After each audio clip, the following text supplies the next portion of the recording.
여러분 안녕하세요, 블랙입니다. 7월달 증시가 꽤 많이 올랐습니다. 미국 증시 기준으로 S&P 500 지수는 장대 양봉을 하나 보여줬는데요.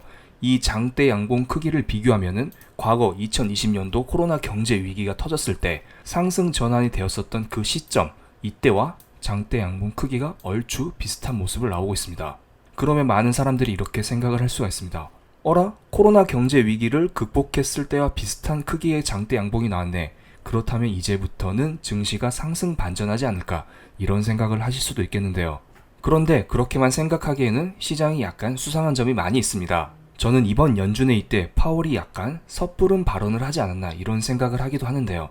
왜냐하면 아직 시장에서 인플레가 제대로 잡히지 않았는데 너무 인플레를 섣불리 잡은 게 아닌가, 미리 인플레를 잡고 미리 증시가 오른 게 아닌가, 이런 생각을 하고 있습니다. 실제로 5월달 연준회의를 보겠습니다. 5월달 연준회의에서 파월 연준의장은 기준금리를 0.5% 올렸습니다. 그리고 이때 이런 말을 했습니다.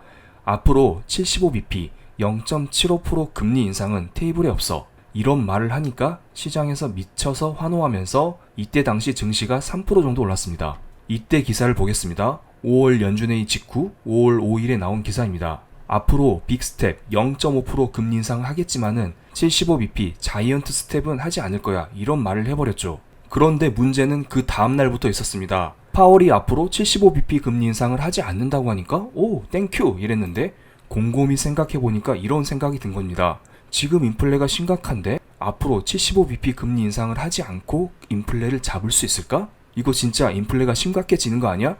이러한 걱정을 하기 시작한 것입니다. 그래서 그 다음날 증시가 내리꽂았습니다. 하나, 둘, 셋, 넷, 다섯, 여섯, 6거래일 연속으로 음봉이 나왔던 것입니다. 그리고 그 다음날 며칠 반등하는 척 하더니 다시 아래로 내리꽂는 모습도 나왔었죠. 그만큼 연준 의장 입장에서는 인플레가 피크를 쳤다, 앞으로 금리를 더 올리겠다, 이러한 발언을 하는 것을 신중하게 해야 된다고 봅니다. 그리고 이것은 이번 연준회의에서도 비슷하게 나타났습니다. 이번 연준회의가 7월 26일, 27일 이틀간 열렸었죠. 그리고 연준회의가 끝난 그 다음날 7월 28일에 나온 기사를 보겠습니다. 파월 연준의장은 이때 Slow the pace of increases, 금리 인상 속도를 천천히 하겠다, 이런 말을 했습니다. 정확한 표현을 곁들이면 앞으로 발표되는 경제 지표를 체크하면서 금리 인상 속도 조절이 적절할지 모르겠다, 이런 식으로 살짝 애둘러서 발언을 했습니다. 7월 27일 연준회의에서 파월 연준의장의 속도 조절 발언이 나오자 이날 S&P 500 지수가 2.62% 상승 마감했고요. 그 다음날도 추가적인 장대 양봉을 보였죠. 그리고 또 그 다음날 7월 29일날 파월 연준의장이 주의 깊게 살펴본다는 PCE 물가 지수가 생각보다 높게 나왔음에도 불구하고 S&P 500 지수는 1.42% 상승 마감해버렸습니다. 그럼 여기에서 PCE 물가 지수를 자세히 보겠습니다. 연준회의 때 어떤 기자가 파월 연준의장에게 CPI와 PCE 중 어느 걸 더 중요시 여기냐, 이런 질문을 했었는데 파월 연준장은 나는 PCE를 더 중요시 여긴다, 앞으로 PCE 물가 지수를 잘 보고 금리 인상 여부를 결정하겠다, 이런 말을 했습니다. 그런데 7월 29일 지난주 금요일에 발표된 PCE 물가 지수는 사상 최고치인 전년 대비 6.8% 상승이 나왔습니다. 아직 시장에서 인플레가 심각하다, 물가가 여전히 돋다, 이런 것을 알 수가 있죠. 그럼에도 불구하고 미국 증시는 전체적으로 상승 마감했었는데요. 그만큼 시장에서 바이 더 딥, 빠지면 산다, 이러한 심리가 우세하지 않나, 이런 생각을 하고 있습니다. 그런데 여기에서 약간의 잡음이 하나씩 들리고 있습니다. 파월 연준장은 인플레가 이제 어느 정도 잡혔다는 식의 발언을 하면서 금리 인상 속도 조절 발언을 분명히 했습니다. 그런데 지난주 금요일에 발표된 PCE 물가 지수를 보면 여전히 물가가 잡히지 않았다는 것을 알 수가 있죠. 그럼 사람들은 약간 이상하게 생각할 수 있어요. 어라? 진짜 물가 잡히는 거 맞아? 앞으로 금리 인상 속도 조절할 수 있는 거 맞아? 약간 애매한데? 그럼 여기에서 제가 지난번에 공유드린 그림을 하나 보겠습니다. 일반적으로 물가가 올라가면 금리를 올려서 물가를 잡게 됩니다. 이렇게 금리가 올라가면 당연히 주가는 떨어지고, 주가가 떨어지면 사람들의 소비 심리가 위축되면서 수요 감소로 나타나게 됩니다. 수요가 감소되면 당연히 물가는 떨어질 것이고요. 물가가 떨어지면 자연스럽게 금리가 떨어지고 이에 맞춰 주가가 반등이 나옵니다. 그런데 7월 한 달간은 주가가 오름에도 불구하고 물가가 다시 오르지 않았습니다. 그만큼 시장에서 인플레가 어느 정도 잡혀있다, 경기 침체가 발생했다, 이러한 인식이 지배적이었다는 것이죠. 그런데 요 며칠간 흐름을 잘 보면은 주가가 오르면서 다시 한번 물가가 튀어오를 기미가 조금씩 보이고 있습니다. 이것은 지난 4월달 이야기인데요. 파월 연준 의장은 1980년대 연준 의장인 폴 볼커를 소환하면서 우리는 인플레이션 드래곤 2마리를 잡아야 된다는 이야기를 했습니다. 인플레이션 드래곤 2마리는 현재의 인플레이션과 미래의 인플레이션, 이것을 말하는 건데요. 현재의 물가와 앞으로의 기대 인플레이션, 이 두 가지를 모두 잡아야 된다는 것을 의미합니다. 그런데 지금 주가가 올라오면서 이 두 가지의 드래곤이 점점 위로 올라오고 있는 상황입니다. 먼저 현재 인플레이션을 간단히 체크해 보겠습니다. 첫 번째 현재 인플레이션은 방금 설명드린 PCE 물가지수가 있겠고요. 또 최근 들어 주가가 오르면서 국제유가가 바닥에서 스물스물 올라오고 있습니다. 그러면서 어느덧 WTI 국제유가 기준으로 100달러 부근까지 올라온 상황입니다. 그만큼 사람들 머릿속에서 인플레이션이 점점 다시 올라오고 있다. 이렇게 우리는 볼 수가 있습니다.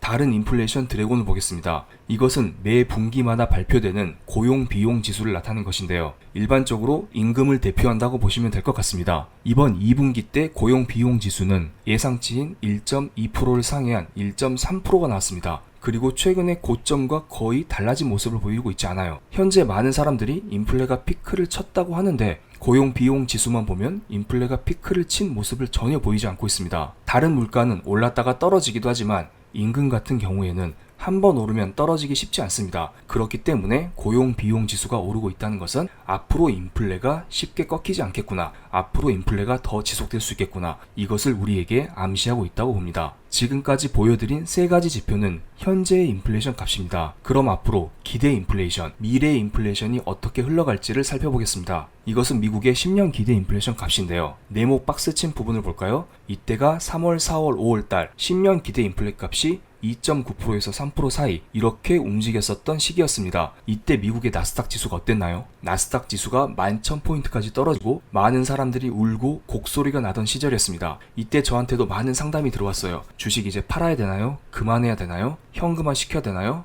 한강 가서 소주 한 병 마셔야 되나요? 이런 이야기가 많았습니다. 이때 당시 유행했던 짤이 바로 배우 천호진 분의 짤이었죠. 나홀로 쓸쓸히 소주 한 잔 마시면서 울고 있습니다. 이때 당시에는 많은 사람들이 이러셨을 거라 봅니다. 그런데 10년 기대 인플레가 꺾이면서 이에 맞춰 우리의 증시도 상승 반전했었죠. 그런데 최근 들어 잘 보세요.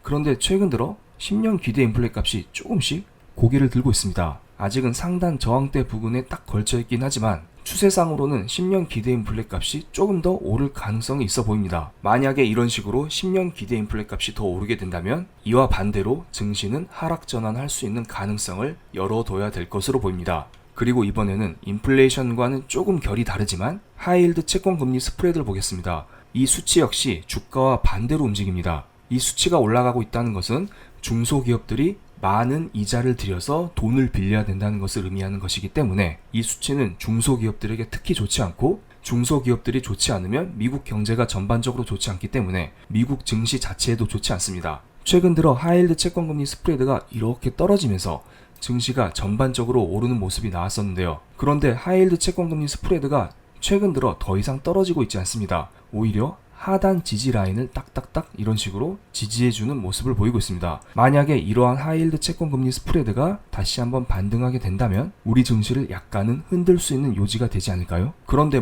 이 수치가 급격하게 올라가지만 않으면 증시에 큰 타격까지는 오지 않을 것으로 보입니다. 다만 지금 하이힐드 채권 금리 스프레드가 좀처럼 떨어지고 있지 않다, 이런 것을 봤을 때 우리는 무조건 환호는 해서는 안 된다, 이러한 증거로 삼으시면 될 것 같고요. 그리고 하이힐드 채권 금리 스프레드가 전체적으로 오름세라는 것은 중소형 주보다는 대형주, 몇몇 소수의 종목, 이런 것들에 주목해야 되지 않나, 이런 것을 우리에게 암시하고 있다고 봅니다. 그러면 앞으로 시장이 어떻게 흘러갈지 저의 생각을 간단하게만 정리를 드리겠습니다. 좀 더 자세한 내용은 8월 라이브 때 정리를 드려서 다시 한번 설명을 드리겠습니다. 저는 S&P 500 지수 기준으로 3,900포인트 아래에서 앞으로 베어마켓 랠리가 오니까 안전띠 잘 매고 상승을 즐겨라, 이런 식의 의견을 드렸었는데요. 실제로 그 이후에 증시가 꽤 큰 반등이 나왔습니다. 그리고 나서 S&P 지수 기준으로 4,200 부근까지 올라가자 인플레이션 드래곤이 다시 한번 고개를 들고 있습니다. 그럼 이제 증시가 아래로 이렇게 폭락할 차례일까요? 저는 그렇게는 보고 있지 않습니다. 아직 베어마켓 랠리가 끝나지는 않았다 보고요.